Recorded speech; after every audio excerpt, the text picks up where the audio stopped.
nous dire viens, mon enfant, viens, je l'espère, un jour nous entendrons tous, viens, bon et fidèle serviteur, dans la maison de ton maître. Tu as été racheté de tous tes péchés.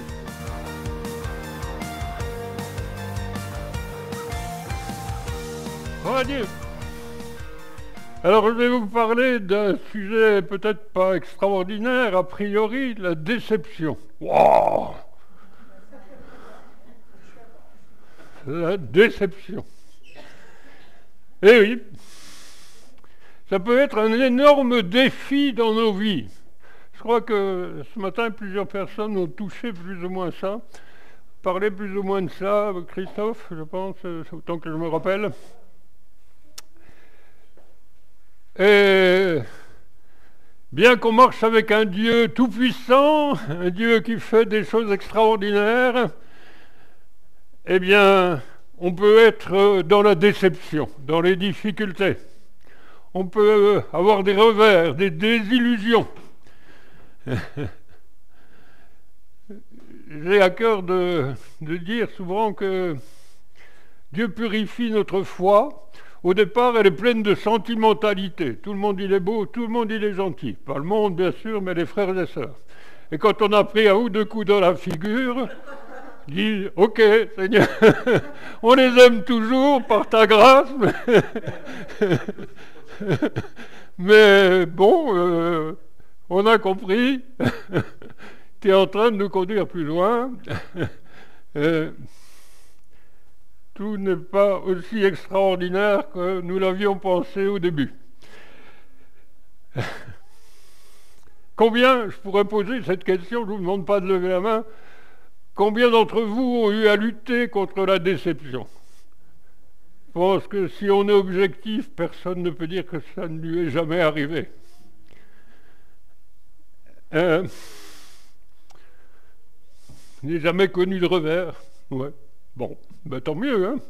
Mais il est possible que ça arrive pour autant, dans un temps plus ou moins long ou plus ou moins court, à ceux qui n'ont jamais connu de revers, si c'est le cas.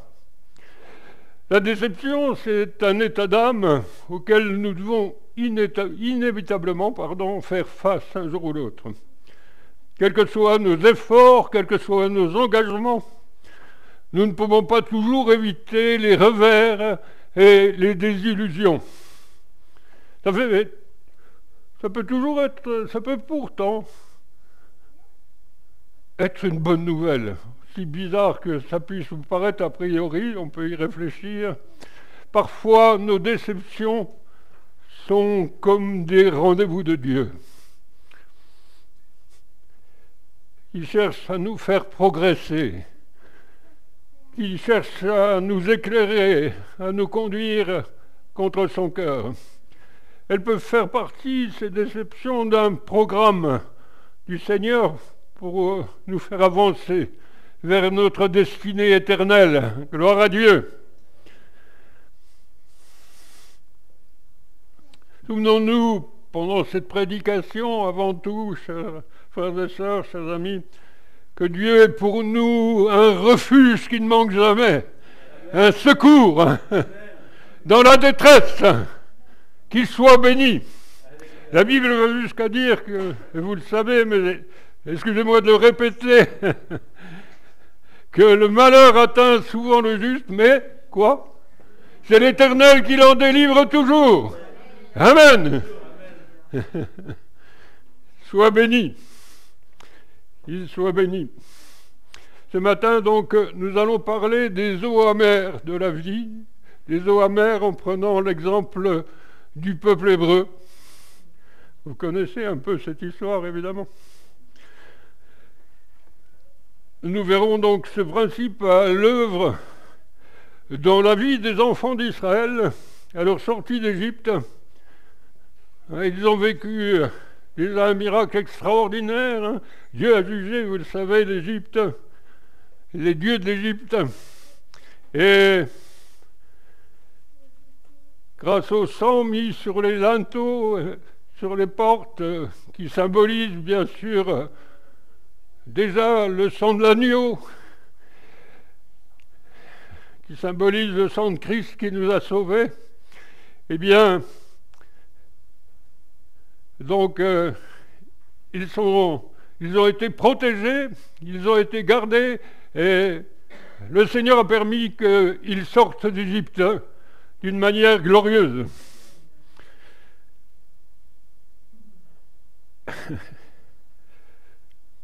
Donc, si vous voulez bien, on va essayer de réaliser non seulement que la déception peut faire partie du programme de Dieu, mais aussi réfléchir au processus nous permettant de surmonter cette déception.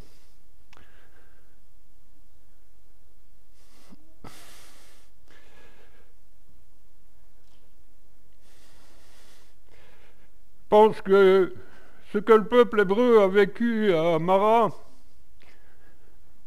eh bien, bien sûr, Dieu a ouvert avant tout la mer Rouge. Ils avaient vécu un grand miracle, parce que le peuple de Dieu a vécu à Mara, eh bien, ça a été quelque chose qui a commencé à former leur cœur et les a aidés à avoir un cœur tourné vers Dieu dans leur parcours pour la terre promise. Leur histoire, je l'espère, nous permettra donc à vous et à moi d'apprendre à contrer les déceptions qui peuvent être les nôtres tout au long de notre parcours. Donc les Hébreux, après 400 ans d'esclavage, comme vous le savez, ont échappé aux armées de Pharaon, gloire à Dieu, traversé les eaux de la mer Rouge comme s'ils marchaient sur la terre ferme.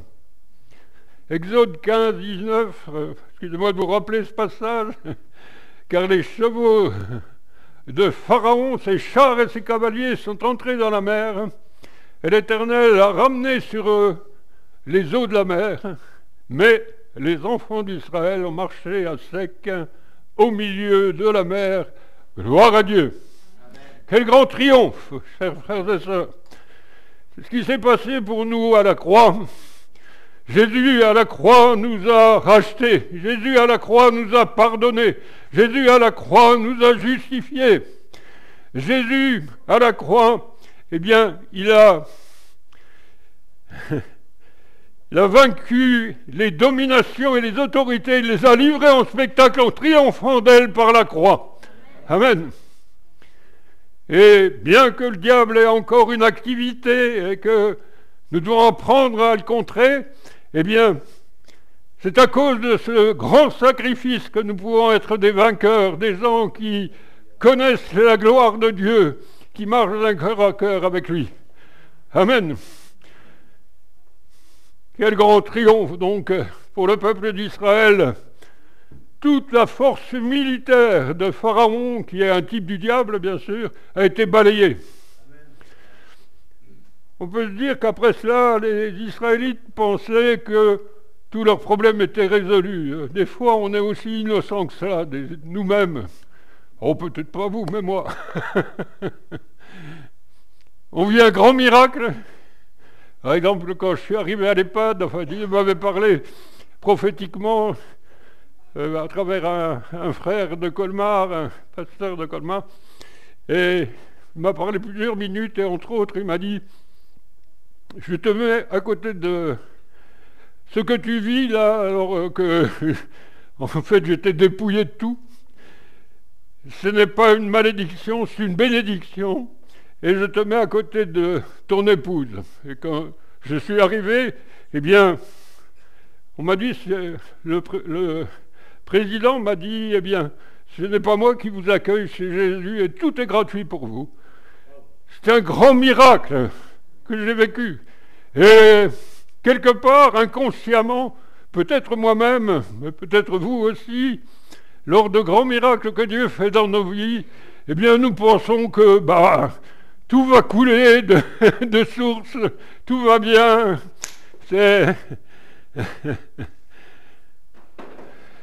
C'est donc les vacances, Dieu contrôle tout. Amen, c'est une réalité que Dieu contrôle tout. C'est une réalité glorieuse. Et pour autant, nous devons apprendre à être à son écoute. Nous devons apprendre à vivre dans la foi. C'est une école.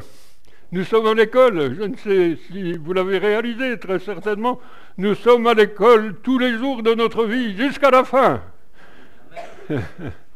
Avec le Seigneur, c'est pas fini. On a beau, quelquefois, passer par un moment d'extraordinaire bénédiction, à être considéré comme pasteur, à être ci ou ça, mais nous sommes à l'école des petits-enfants, à l'école du Père.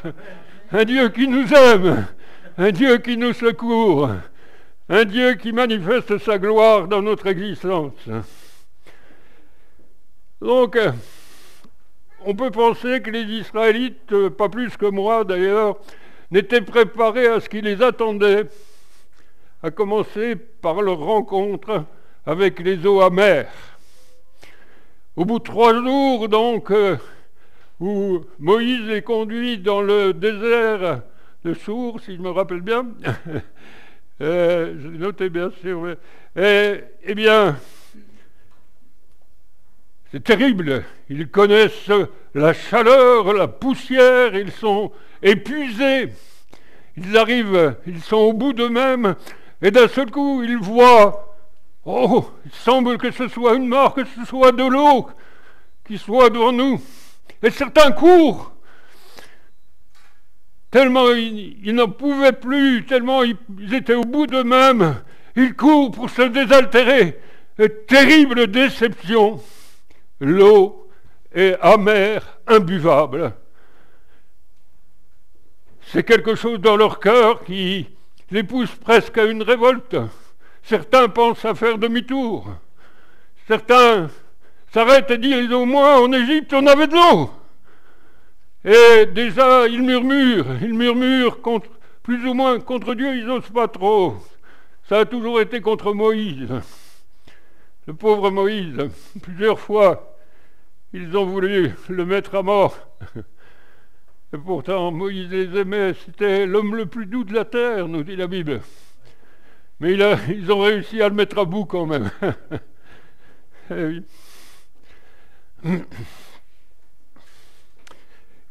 Donc, ils n'étaient, encore une fois, pas prêts à rencontrer les eaux amères de la vie.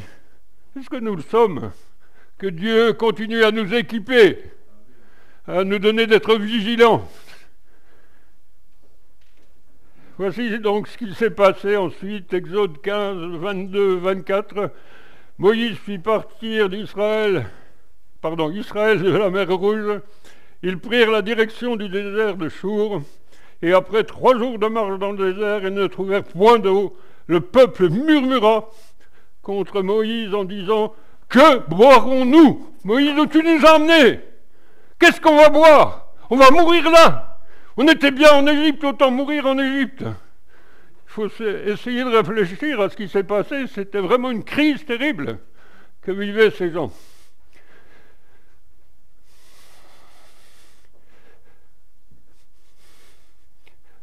Comment une telle chose pouvait-elle arriver, se disait-il.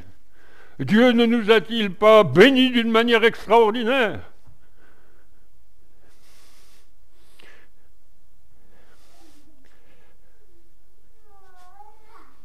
Il y avait, si tous ces Israélites, hommes et femmes, étaient pour la plupart, même tous, je pense, déstabilisés fortement, déçus, il y avait une personne qui n'était pas prise au dépourvu. C'était le Seigneur lui-même. Permettez-moi de vous dire, peu importe le nombre de fois où nous nous sentons pris au dépourvu, Dieu, lui, n'est jamais pris au dépourvu. Il contrôle le moindre gravier qui est devant vos pieds. Il contrôle tout dans votre existence, sans aucune exception. Dans la mienne, bien sûr aussi. Merci.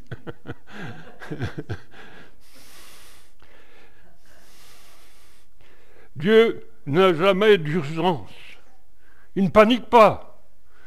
Il n'a pas de déception. Il n'a pas d'urgence. Il contrôle tout. Dieu n'est jamais confronté à une situation pour laquelle il n'a pas de réponse. Quelquefois, on dit « Tout semble s'écrouler sous nos pas. » Peut-être vous n'avez jamais connu ça. Et on se dit « Seigneur, mais où on va ?» Comme disait Christophe tout à l'heure.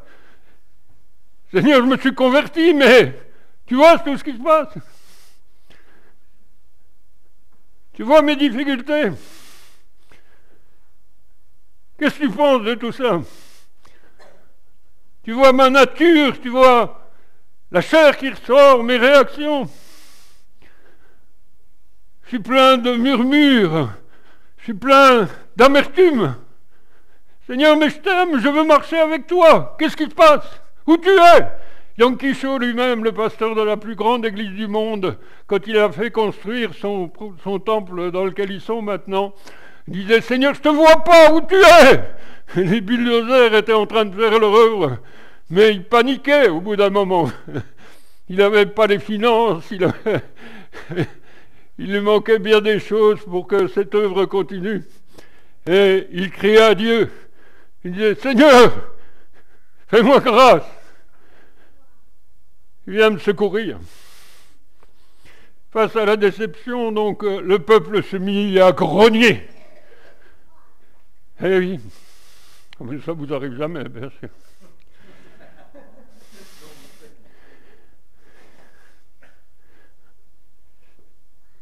Moïse, lui, fit ce qu'il fallait. Il pria. Il cria à Dieu. Et voici ce qui arriva. Exode 15, 25. Moïse cria à l'Éternel, et l'Éternel lui indiqua un bois qu'il jeta dans l'eau, et l'eau devint douce. Ce fut là que l'Éternel donna au peuple des lois et des ordonnances, et ce fut là qu'il le mit à l'épreuve. Amen. Obligatoirement, dans notre parcours, notre foi sera mise à l'épreuve, chers frères et sœurs. Ça fait partie du processus. Si nous voulons grandir dans notre connaissance de Dieu, si nous voulons être affermis dans notre foi, si nous voulons continuer à bénéficier de cette grâce merveilleuse, et nous ne voulons pas lâcher la main de Jésus. Nous savons tellement qu'il est le bon berger. Nous savons tellement qu'il est le seul sauveur. À qui irions-nous, dira Pierre? Tu as les paroles de la vie éternelle. À qui irions-nous? Mais nous serons mis à l'épreuve. Nous l'avons été, je suis certain, pour les 90%, 99% de personnes présentes ici, et nous le serons encore.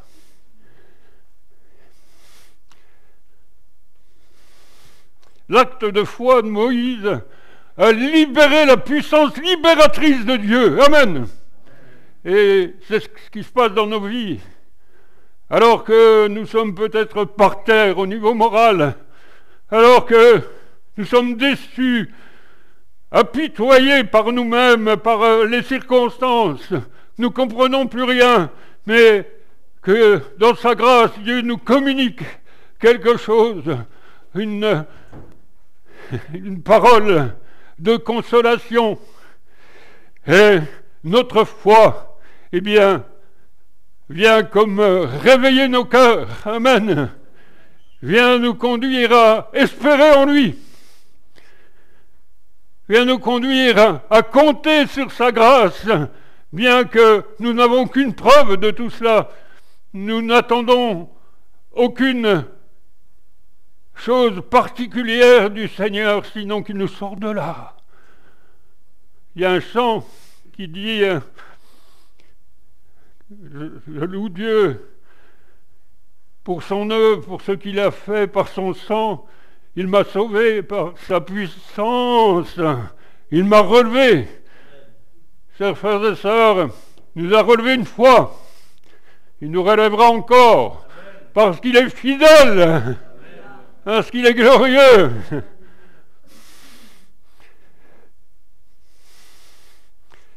Si vous êtes confrontés aux eaux amères dans votre vie,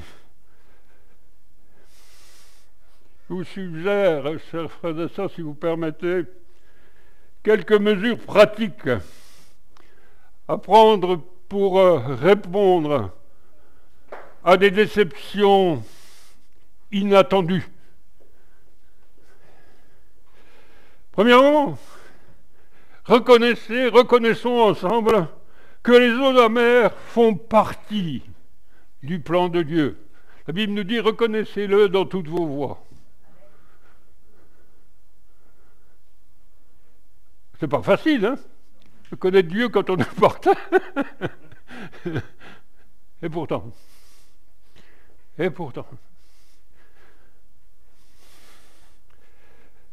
Deuxièmement, réalisons donc que c'est Dieu qui nous a conduits à cet endroit, des eaux amères.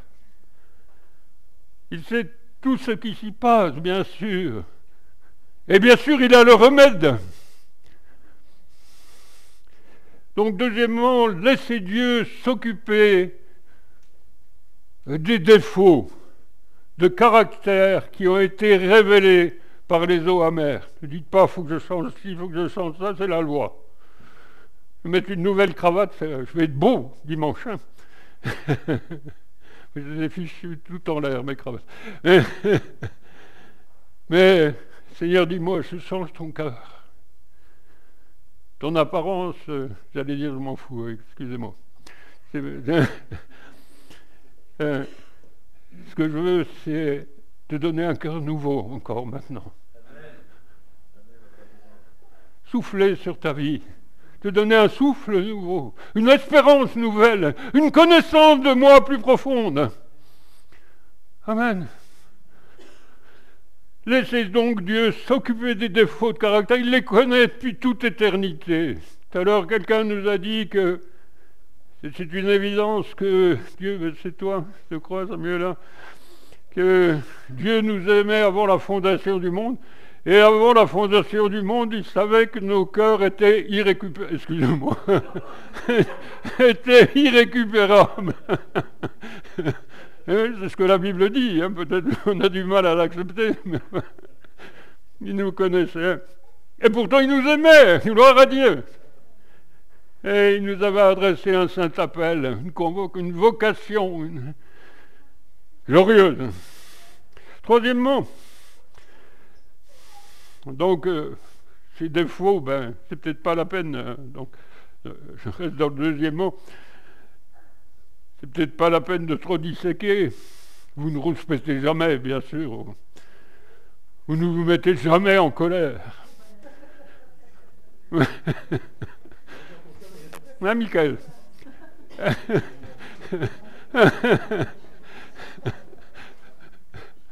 Bon.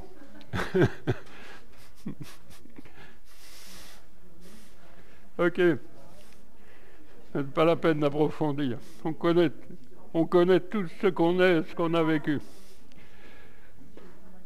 Troisièmement, acceptez par la foi ce que Jésus a fait pour vous sur la croix. Amen. Lui qui a porté lui-même nos péchés en son corps sur le bois, afin que, morts au péché, nous vivions pour la justice, lui par les meurtrissures duquel vous avez été guéris. Amen. Alors guéris physiquement, guéris émotionnellement, guéris psychiquement. Amen. Quatrième étape, peut-être la plus importante, commencez à remercier Dieu. Wow! Seigneur, te remercier pour les eaux amères de la vie. Vous vous rappelez de ce frère prophète, méchant bien sûr, Enfin bon. Cet homme, je l'ai retrouvé à Budapest des années après. Je lui ai témoigné de ma conversion, je lui ai laissé un Nouveau Testament et il était profondément bouleversé par ça. Alors je ne sais pas quelle a été la suite, je sais qu'il est mort aveugle. Mais bon, c'est Dieu qui tient toutes choses entre ses mains. Amen. Remercions Dieu pour les épreuves même. Apprenons cela de tout notre cœur. Parce que Jésus à la croix a tout accompli. Il l'a dit lui-même pour que nous soyons transformés. Les choses deviennent progressivement nouvelles, tu nous l'as dit. C'est pas d'un coup de baguette magique, boum. Bernard Chalon, un affreux tordu, alcoolique, obsédé sexuel, violent, devient quelqu'un de parfait, s'en est loin et il y a encore du boulot. Merci Seigneur que tu continues ton œuvre. Parce que tu es fidèle. Je n'ai pas tout saisi, tu me raconteras par la suite. Recevons donc cette provision acquise à la croix, en remerciant Dieu, en remerciant Jésus de tout notre cœur. Il a pourvu à tous nos besoins. Encore une fois, non seulement spirituels, physiques, mais émotionnels. Vous savez, c'est capital. Nous sommes des fois dans nos émotions, j'allais dire bouleversés. Je crois que c'est le mot. Nous sommes anéantis quelquefois dans nos émotions. Pardon, délivrance émotionnelle, guérison physique, libération du ressentiment, de l'amertume. Gloire à Dieu! On peut aimer. La Bible nous dit, Jésus nous propose même d'aimer nos ennemis. C'est pas du tout humain, ça. On a déjà du mal à aimer nos amis. Mais il nous dit, quelle gloire y a-t-il à aimer ceux que tu aimes? Ceux qui t'aiment, pardon. Je t'invite à aimer tes ennemis. Wow. Seigneur, t'es sûr ceux que... Oui. Eh bien, c'est lui qui va le faire. Lorsque nous remercions Dieu avec foi, en quelque sorte, nous jetons le bois dans l'eau amère. L'expression la plus pure de la foi pour vous et pour moi consiste simplement à remercier Dieu de tous nos cœurs. Ceci sans attendre de changement ni attendre de preuves que les choses vont se dérouler aussi positivement qu'on l'espère. Il va le faire, amen. Mais pour l'instant, il n'y a pas de preuve. En le louant encore une fois pour ce qui a été fait en faveur de nous à la croix. Nous ne le répéterons jamais assez. Le remercier libère cette puissance miraculeuse qui transforme l'eau amère de la vie en eau douce. Amen. Seigneur, tu m'as tant aimé, tu es fidèle, tu m'aimes, tu ne vas pas me laisser là. Seigneur, continue à manifester ta gloire et ta puissance. Continue à manifester ton secours. J'ai tellement besoin de ce secours. Concluons, si vous le voulez bien, par une prière, disant à Dieu, je te remercie par la foi. Je reçois les leçons que tu veux m'enseigner à travers les eaux amères. Je les accepte, les eaux amères auxquelles je suis confronté dans ma vie.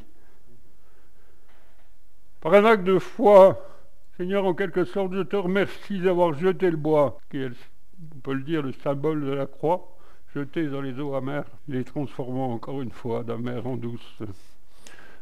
Je reconnais, Seigneur, que tu es en charge de ma vie. Pardon, c'est un vêtement souillé. Ouais. Ouais. On a du mal à accepter cela. Amen. Et oui, fort heureusement, elle n'était pas morte, ma première femme, bien qu'elle en avait toutes les apparences. J'avais couru dans une église en laissant ma fille aux voisins. J'étais venu à Toulouse pour cela, pour qu'on essaie d'élever notre fille. Et je pensais avoir tué ma femme dans une crise de violence. Et je suis entré dans une église et j'ai dit, Dieu, pourquoi est-ce que je suis comme ça? Pourquoi est-ce que tu n'interviens pas? Je n'ai pas eu de réponse, je ne cherchais pas Dieu, je ne sais même pas pourquoi je me suis adressé à Dieu. n'avais aucune notion qu'il existait ou non, concrète. J'avais une culture protestante qui ne m'intéressait pas du tout. Pour moi, c'était vide de sens. On avait essayé de m'enrôler dans un système qui peut-être était quelque chose qui adoucissait les cœurs des grands-mères et des petits garçons. Mais pour moi, je préférais aller jouer au baby-foot et me saouler la gueule avec les copains. Excusez-moi, hein, je suis un peu abrupte. Enfin, c'est peut-être dans une certaine détresse que je faisais ça, inconsciemment. C'est toi qui es aux commandes de ma vie, Seigneur. Je te remercie de ta seigneurie sur ma vie. Tu es venu manifester ta gloire dans mon existence. Peut-être j'étais un propre juste, mais Seigneur, c'est ta gloire que je veux voir, hein. Encore. Peut-être j'étais un catholique pratiquant, pardon. Ma mère était une protestante pratiquante. Mon père était trésorier de l'église, mais tout ça, bon, excusez-moi. Oui. Dans notre vie d'aujourd'hui, comme les enfants d'Israël, encore une fois, eh bien, excusez-moi d'insister, nous connaissons des moments de pression, voire d'énormes difficultés. Oh, qu'est-ce qu'il dit, les frères? Oui, oui. C'est possible, cher frère de ça. Suivi de moments de triomphe et de louange, de gloire pour le Seigneur, parce qu'il a manifesté sa puissance, son amour, sa fidélité, sa grâce. Qu'il soit béni. Amen. Comme eux, après l'épreuve, nous avons tendance à penser maintenant, tout est réglé, il n'y a plus de problème. Nous avons parlé de Mara, après l'épisode glorieux de la mer Rouge.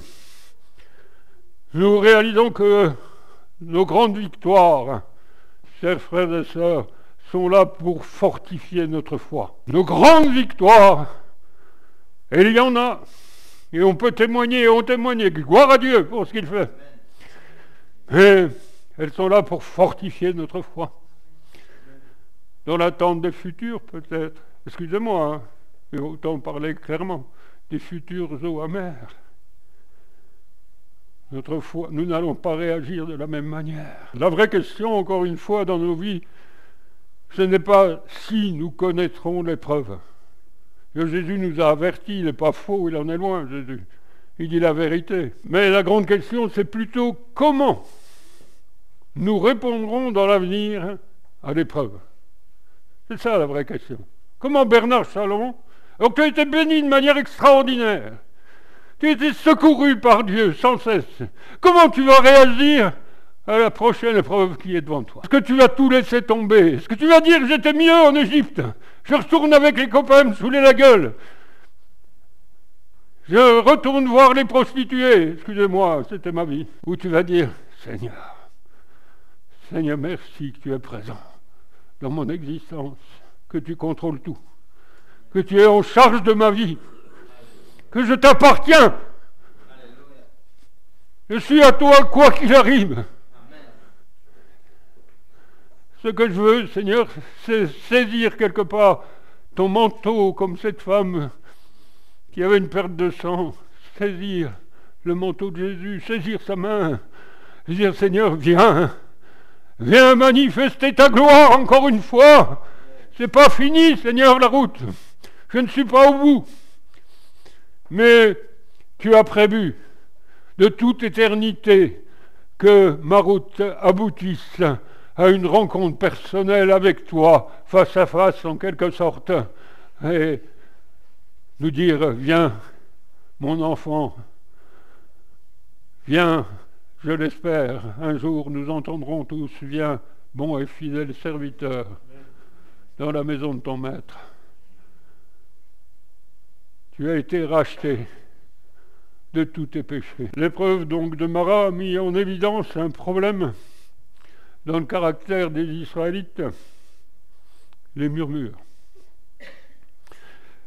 Ce défaut de caractère indique un manque de foi, un manque de gratitude,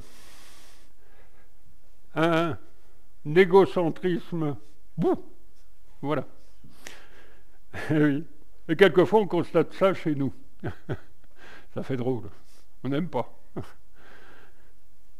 Se plaindre ne résout en aucun cas nos difficultés. Au contraire, ça ajoute encore des difficultés dans nos vies.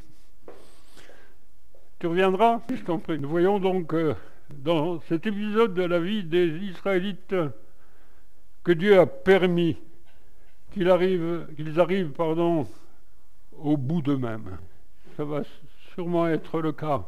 Nous disons que quelquefois que le diable nous attaque quand nous sommes au bout de nous-mêmes. Bon, c'est pas faux à 100%. Mais Dieu souvent attend que nous soyons au bout de nous-mêmes parce qu'il a quelque chose de meilleur pour nous. Amen. Il veut mettre sa vie là où elle n'est pas. Il veut continuer à transformer nos cœurs. Il veut continuer à nous donner cette proximité grandissante avec lui. Et nous pouvons nous approcher de lui, lui s'approchera de nous. Donc à travers ce moment qui révéla leur cœur et leur incrédulité à Mara, le Seigneur se révéla à eux comme la seule solution, le Dieu qui guérit, le Dieu qui secourt. Amen. Montrant sa grâce et sa puissance. Montrant ainsi qu'aucune situation, je dis frères et sœurs, entends bien, aucune situation n'est sans solution pour lui. Son but était de les conduire à la terre promise. Il avait un plan extraordinaire, il fallait pour cela que leur foi grandisse. Il faut que notre foi grandisse, chers frères et sœurs. Amen. Ne s'arrêtant pas sur les circonstances négatives de notre existence. Si Dieu nous conduit vers les eaux amères, c'est parce qu'il a quelque chose de bon pour nous. Aussi bizarre que ça puisse vous paraître, et nous paraître a priori humainement, c'est parce qu'il a quelque chose, je le répète, de bon pour nous. Amen. À cet endroit, si nous réagissons de la bonne manière, eh bien, nous verrons sa gloire. Nous verrons sa puissante main encore et encore. Amen. Quand tout va bien et que la vie est facile, la plupart d'entre nous ont tendance à être quelque peu superficiels. Oh, pas vous, je sais. Mais moi, plus ou moins dans le statu quo, je suis chrétien, j'appartiens au Seigneur, je prie un petit coup à l'église, je loue le Seigneur, tout mon cœur a priori. Mais quelque part, je suis un petit peu dans un statu quo. Je ne suis plus à la même recherche de mon Dieu. Et Dieu permet une épreuve justement pour déclencher cela dans mon existence. Rendu à quelque chose de bien plus grand et plus profond pour nous. Amen. D'une manière et d'une autre, il nous conduit vers les eaux amères. Alors au plus profond de la déception, voire, excusez-moi, de l'agonie, c'est possible. Moi, je connais un homme qui a rencontré Dieu, enfin je l'ai rencontré, il doit être maintenant vers le Seigneur, Tarasenko, physicien nucléaire, dans une grande dépression, il a rencontré Dieu. Il était par terre, cet homme d'une intelligence supérieure, mais il était par terre, dans une grande déception. Il a rencontré le Seigneur, son secours, qu'il a relevé, il en a fait un prédicateur. Qu'il soit béni. Il se mettait à la portée des gens, ce qui m'a permis de comprendre au moins la moitié de ce qu'il disait. C'est un physicien nucléaire, pour me dire, mon garçon, c'est pas arrivé. Je vais te conduire beaucoup plus loin que ce que tu penses. Comme disait le frère l'autre jour, on finit dans 10 minutes. C'est bien sûr un mensonge, hein, chaque fois, vous avez remarqué. Mais c'est vrai qu'il était humble. Que Dieu nous aide à être humbles, à ne pas réagir en disant « Oh, qu'est-ce qui m'arrive encore ?» Que Dieu nous aide à être humbles et à nous abandonner continuellement dans sa main. Lorsque nous crions vers Dieu, nous obtenons une révélation beaucoup plus complète de lui. Cette révélation n'arrive que sur les rives des eaux amères. Nous pouvons dire au Seigneur, je ne comprends pas toujours ce que tu laisses se produire dans ma vie, je confesse que j'ai tendance à me plaindre, oh pas vous bien sûr, au lieu de me tourner vers toi et de t'appeler, pardonne-moi. De tout mon cœur, je désire répondre de la bonne manière en me tournant vers toi dans la foi. Je te demande maintenant la grâce dans ces eaux amères de toujours me rappeler à quel point tu es bon, aimant, fidèle. Amen. Augmente ma foi, s'il te plaît, Seigneur. On arrête dans 10 minutes. Même si vous et moi passons par la vallée du trouble, bienvenue, Marc. Elle peut nous ouvrir une porte d'espérance. Si nous persévérons, chers frères et sœurs. Et nous sommes là pour nous donner une main d'association, chers frères et sœurs. Nous ne sommes pas là pour nous juger. Vous constaterez chez moi des choses qui ne vont pas, j'en constaterai chez vous. Mais nous ne sommes pas là pour nous juger, mais pour nous prendre par la main et prier les uns pour les autres. Alors, nous n'abandonnerons pas, nous ne ferons pas demi-tour comme certains Israélites ont quelquefois peut-être tenté de le faire. Nous ne murmurerons plus, nous ne nous plaindrons plus. Dans notre vallée du trouble, alors elle deviendra une porte d'espérance glorieuse. Cela nous conduira à une révélation nouvelle, plus profonde et plus complète de la personne même de Dieu, de son amour, de sa compassion, si j'ose dire, de sa tendresse. Quelquefois, j'ai un cœur dur. Pas vous, je sais, mais moi ça m'arrive.